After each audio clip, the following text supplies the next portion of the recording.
So one of my big winners this year is going to be Google and Google Glass. Yes, it's creepy. Yes, it's ugly. Yes, you're going to look like a glass hole. But it's also one of the coolest things we've seen, and it's kind of the future of this kind of wearable tech stuff. And I think that no one could stop talking about it. It was in vogue. It was on the runway. And so to me, it's a huge winner. I think Google Glass is one of those things that, love it or hate it, it was one of those big products that we couldn't stop talking about this year.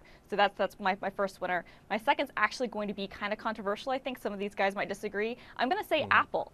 As much flack as everybody gives them, I think that they had the best products that they've had in years out this year. The iPhone 5S with the Touch ID fingerprint sensor is amazing. The iPad Air is thinner than ever, and the new Mac Pro is just a phenomenal piece of engineering. So I'm going to say that Apple really won this year. Okay. I'm going to disagree slightly with the assertion that I agree that they've had some great things. I think it's kind of a hit or miss with Apple. I feel like they're kind of starting to lose the game that they started. I mean, they created the whole concept of all of us carrying around tablets, or at least made them cool, but I feel like they're starting to lose to the competition. You know, the Surface 2 sold out. The Amazon Kindle has just as nice a display as the iPad Air the for Surface 2 significantly sold less. out because they cut the price $500. I mean, come on, that's let's saying winner. a lot. Come on, That's guys. saying a lot. All right, go Let's ahead. keep in mind, there's also the bigger picture too, right? Is it doesn't matter if you're buying from Apple, Sony, Samsung, smartphones and tablets as a whole have grown exponentially. So the irony is we talk about not having a PC in every house.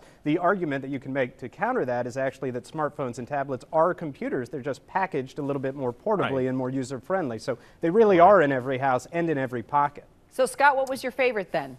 Well, I think my favorite thing was the growing sense of practicality as well as performance. So we saw in 2013 how more and more gadgets have become much easier to use. They've got much more practical, everyday, useful features, and everybody's doubling down on power and performance. But as we saw, even with Apple and other manufacturers, it's not always about the latest and greatest. It's about what's the most useful. All right, so Scott, what do you think was the least useful then?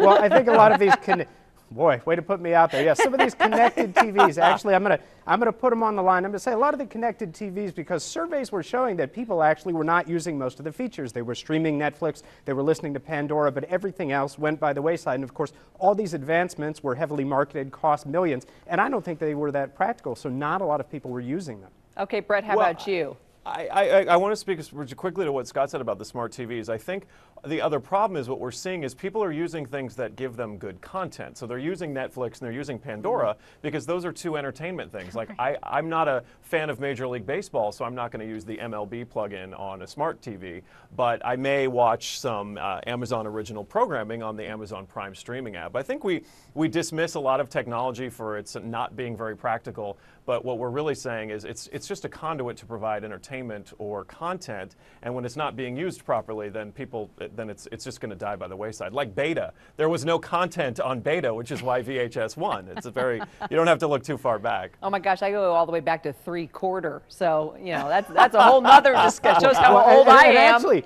it's interesting that you bring that up, because that was another big loser this year, was physical media. It's streaming everything, music, movies, books, games. You can get it all digitally now. I wouldn't necessarily want to be in the business. I know music has been right-sizing itself somewhat, but I'm not sure I would want to be in the business of selling CDs or DVDs at this point. Okay, bold prediction for 2014. Christina.